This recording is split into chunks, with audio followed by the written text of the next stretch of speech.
आचार्य प्रशांत एक ऐसे विचारक और आध्यात्मिक मार्गदर्शक जिन्होंने वेदांत के गूढ़ ज्ञान को सरल भाषा में प्रस्तुत करके लाखों युवाओं को जीवन की दिशा खोजने में सहायता की है। आईआईटी दिल्ली से इंजीनियरिंग की और आईआईएम अहमदाबाद से मैनेजमेंट की पढ़ाई करने के बाद उन्होंने आध्यात्मिकता की ओर रुख किया और प्रशांत अद्वैत फाउंडेशन की स्थापना की। उनके YouTube चैनल पर 55 मिलियन से ज़्यादा सब्सक्राइबर्स हैं और उन्हें दुनिया में सबसे ज़्यादा फॉलो किए जाने वाले स्पिरिचुअल गुरु के तौर पर भी जाना जाता है। तो आज की चर्चा युवाओं के सामने आने वाली चुनौतियों, उनके समाधान और जीवन के सही मार्गदर्शन पर। स्वागत है आचार्य प्रशांत आपका एनडीटीवी युवा में। क्योंकि ये युवा कॉन्क्लेव है, हमारी लाइव ऑडियंस भी युवा है, यंग है, और हमारे जो दर्शक घर में बैठकर आपको सुन रहे हैं वो ज़रूर यह जानना चाहेंगे कि आज का युवा जिसकी सबसे बड़ी परेशानी है कि एक संतुलन बना के वो आगे बढ़े अपने करियर को लेकर और अपने पैशन को लेकर। तो करियर और पैशन क्या साथ साथ चल सकते हैं? दोनों सुरक्षित रह सकते हैं? देखिए, जब भी ये शब्द आएगा ना संतुलन, तो असंतुलन पैदा हो जाएगा, गड़बड़ हो जाएगी। क्योंकि संतुलन का मतलब ही होता है दो ऐसी चीज़ों को एक साथ लेकर चलने की कोशिश, उनमें समन्वय बनाने की कोशिश, एडजस्ट करने की कोशिश, जिनको साथ लेकर चलना बड़ा मुश्किल है। तो इसका अर्थ क्या है कि आपने कहा कैरियर और पैशन, इसका अर्थ क्या है कि दोनों में से एक को ही लेकर के चल सकते हैं? नहीं, ये नहीं कह रहा हूँ। मैं कह रहा हूँ इन दोनों को एक अगर कर लिया तब तो ज़िंदगी में मौज है, आनंद है। पर ये दोनों अगर अलग अलग रहेंगे तो इंसान संतुलन बनाने की कोशिश में हर तरीके से असंतुलित हो जाएगा, जिसको हम कहते हैं ना वर्क लाइफ बैलेंस, या जो डाइकोटमी होती है, dissonance between professional and personal life. ये ऐसी खाई होती है जिसको पाटा नहीं जा सकता। और इसको अगर हम पाटने की कोशिश करेंगे कि वो अलग है, ये अलग है, दोनों को बचा के ले चलूं, तो आदमी ऐसा ही हो जाता है जैसे दो नावों पे सवार। फिर तमाम तरीके की मानसिक समस्याएं पैदा होती हैं। ज़िंदगी जो कि उन्मुक्त हो सकती थी, आनंदित हो सकती थी, वो चिड़चिड़ी सी बीतती है और एक भाव रहता है कि समय बर्बाद जा रहा है। ऐसे में क्या करें युवा, क्या करें हम? और ये सभी जो, अगर मैं गिटारिस्ट बनना चाहती हूँ लेकिन मुझे पता है कि वो मेरा पैशन है, लेकिन मुझे घर चलाने के लिए सैलरी चाहिए, और मुझे शायद गिटार बजाकर उतनी सैलरी ना मिले, तो फिर मैं क्या करूँ? फिर एक नौकरी पकड़ूँ और जब वक्त मिले तो फिर गिटार बजाऊँ? नहीं, आपको और अच्छा गिटारिस्ट बनना पड़ेगा। एक साधारण सा कहीं पर जा कर के एम्प्लॉय बनना और सोचना कि वहाँ पर आसानी से सैलरी मिल जाएगी, रास्ता वहाँ पर सुरक्षित है और सब उस रास्ते पर चल चुके हैं, पूरी एक भीड़ है जिसको देख के भरोसा मिलता है कि उस रास्ते पे चलो, उसमें एक सेफ सिक्योर्ड सैलरी मिल जाती है। उससे बेहतर है कि आप गिटारिस्ट ही बने और बहुत अच्छे गिटारिस्ट बने। देखिए, कोई चीज़ है जो आपको बहुत ज़्यादा अपील करती है, तो ऐसा तो नहीं हो सकता ना कि वो किसी और को बिल्कुल ही अपील ना करती हो। थोड़ा सोचिएगा, कोई ऐसी चीज़ है जो मेरा पैशन है, आपने पैशन शब्द का इस्तेमाल किया, तो कोई ऐसी चीज़ है जो मेरा पैशन है, तो ऐसा तो नहीं हो सकता कि दुनिया में मैं अकेला हूँ जिसका वो पैशन है।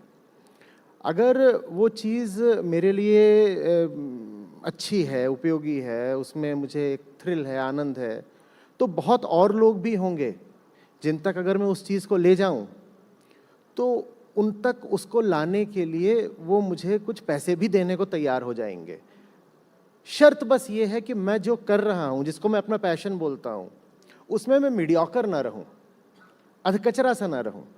अगर मैं एक बहुत अच्छा गिटारिस्ट बन पाऊँ, और पैशन की तो मांग ही यही होती है, आप कुछ पैशनेटली, आप अगर पैशनेटली कुछ कर रहे हो तो हम तो समझेंगे कि फिर आप उसमें बहुत ऊंचाइयाँ हासिल करोगे क्योंकि दिल है आपका उसमें, तो आप बहुत अच्छे गिटारिस्ट बनिए ना। और फिर हम देखते हैं कि कैसे आपका घर नहीं चलता, और जो तमाम तरह के डर होते हैं कि बेरोज़गार रह जाओगे, भूखे मरोगे, तुम्हारा क्या होगा, करियर, सिक्योरिटी, वो सब डर जो हैं वो बेमतलब के हैं।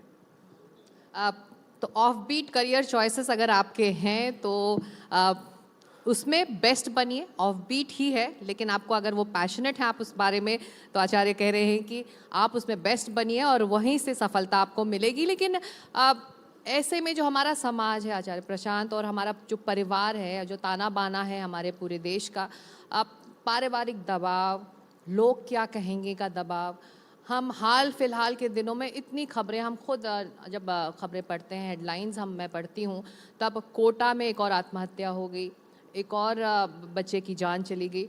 तो ये सब नतीजा तो पारिवारिक दबाव का है ना, क्योंकि माता पिता कह रहे हैं, घर वाले कह रहे हैं आपको डॉक्टर इंजीनियर बनना है, कोटा में जाइए और जाके कोचिंग लीजिए। तो ऐसे में how do they get out of उस दबाव से? देखिए, माँ बाप भी ले दे करके बच्चे की भलाई ही चाहते हैं ना, यहाँ तक बात ठीक है। माँ बाप हैं, यही चाहते हैं कि बच्चे के साथ अच्छा हो, जो अच्छे से अच्छा हो वो हो। लेकिन ये ज़रूरी नहीं है कि उनको सचमुच पता ही हो कि वो अच्छाई निहित किस चीज़ में है। ठीक है, इंटेंशन हो सकती है, लेकिन उस इंटेंशन से, उस नीयत से ये नहीं साबित हो जाता कि अवेयरनेस भी है, बोध भी है। ठीक है ना? बिल्कुल हो सकता है मैं चाह रहा हूँ कि मेरा बच्चा बीमार पड़ गया है, मैं बिल्कुल चाहता हूँ कि ये जल्दी से जल्दी स्वस्थ हो जाए, पर क्या इसका ये मतलब है कि मैं ये भी जानता हूँ कि इसको दवाई कौन सी दी जानी चाहिए? ये तो मैं नहीं जानता ना। तो दवाई तो मैं डॉक्टर से ही लूँगा। ठीक है, शुभेच्छा है ना, शुभकामनाएं, आशीर्वाद माँ बाप से लिया जा सकता है। तो पैसा भी उनसे ले लीजिए, लेकिन जिंदगी में करना क्या है ये तो आपको अपने दिल से ही पूछना होगा। आपका असली डॉक्टर वही है। और अगर आप किसी ऐसी तरफ चले गए जहाँ पर आपको एक साधारण, औसत, मीडियोकर ज़िंदगी ही जीनी है, तो आप माँ बाप को दे क्या रहे हो? जैसा मैंने कहा, आप भी एक घुटा हुआ जीवन जियोगे और जितने आपके आसपास लोग होंगे उनमें भी वही घुटन बांट दोगे। तो इससे अच्छा ये है कि आप उनको समझा दें कि देखिए, आप अगर मेरी भलाई चाहते हैं तो मुझे वैसे जीने दीजिए जैसे मुझे दिखाई दे रहा है। बिल्कुल हो सकता है मैं कुछ गलतियां करूंगा, ठोकरें खाऊंगा, लेकिन जो भी करूंगा सीखूंगा। और बस आप जो कह रहे हो उसमें यह है कि एक ऐसी दिशा चले जाओ जहां मीडियोकर रहकर भी तुम्हारी कुछ कमाई हो जाएगी। मैं एक ऐसी दिशा जाना चाहता हूं जहां मैं जानता हूं कि अगर मैं बिल्कुल बीच का बिच्छू रह गया, अधकचरा सा, मीडियोकर, औसत, तो मेरा कुछ नहीं होगा। पर अगर मैंने एक्सेल करा, उत्कृष्टता पाई, तो मैं यहाँ भी चमकूंगा। तो जो ये दबाव होता है माँ बाप का, उनसे बात करनी पड़ेगी, समझाना पड़ेगा। और आखिरी बात मैं ये भी कहूँगा कि आप किसी का दबाव हमेशा मजबूरी में ही नहीं मान लेते हो। कई बार आप दबाव में इसलिए भी आते हो क्योंकि स्वार्थ होता है। वो स्वार्थ हटा दीजिए।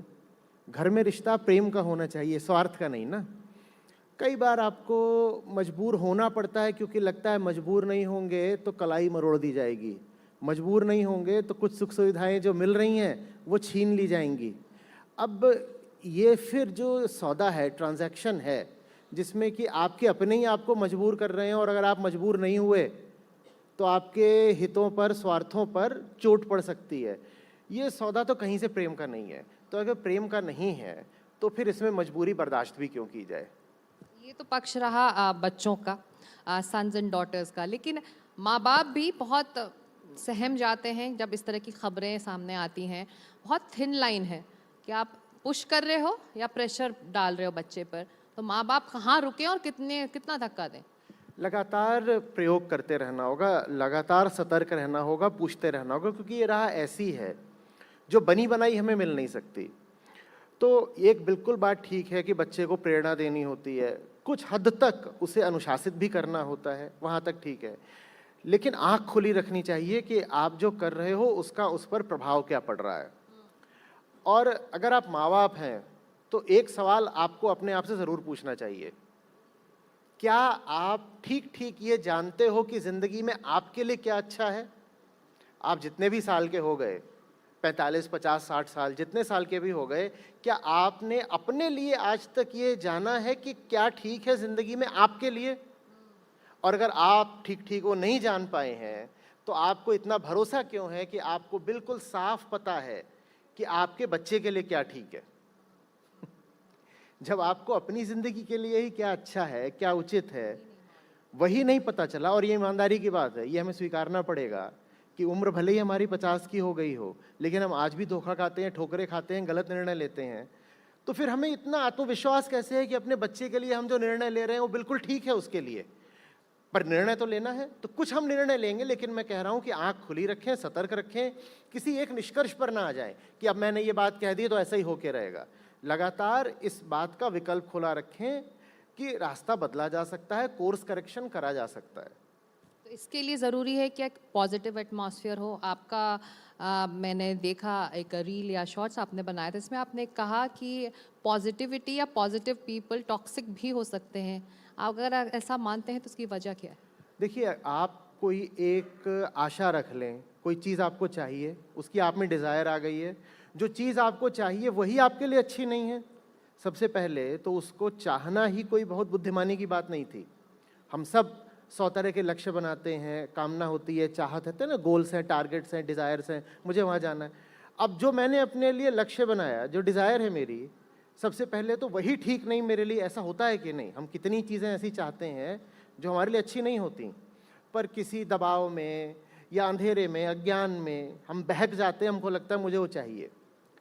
अब वो चीज़ नहीं भी मिल रही है, या अगर मिल रही है तो उसका दुष्परिणाम आपको दिखाई दे रहा है, लेकिन आप पॉजिटिव बने रहें और आप कहें कि नहीं मुझे यही करना है, यही करना है, यही चाहिए, तो ये जो पॉजिटिविटी है ये टॉक्सिक है। सबसे पहले तो अपना लक्ष्य जब आप बनाएं तो आपको साफ पता हो कि वो लक्ष्य आपका अपना है भी, या जनता के दबाव में, या बस ऐसे ही बेहोशी में आपने उसको अपना लक्ष्य बना लिया।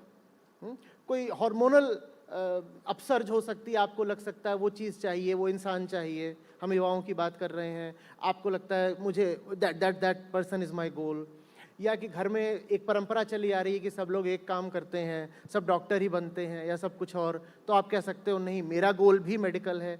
तो पूछना पड़ेगा कि आप जिसको अपना गोल कह रहे हो उसमें अपनापन कितना है, आपकी निजता कितनी है? इज इट एन इंडिविजुअल गोल और is it just a crowd thing?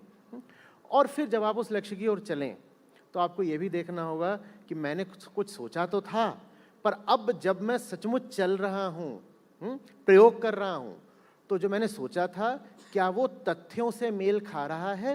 जो मेरा कॉन्सेप्ट है, ओपिनियन है, उस समय जो इमेजिनेशन थी, is it in agreement with the facts? आप ये देखते हुए चलें, और जहाँ कहीं भी दिखाई दे कि सच्चाई कुछ और है, वहाँ पर बिल्कुल बेझिझक, बेशर्म हो करके अपना रास्ता बदल लें। इसमें कुछ आपकी हीनता नहीं हो गई।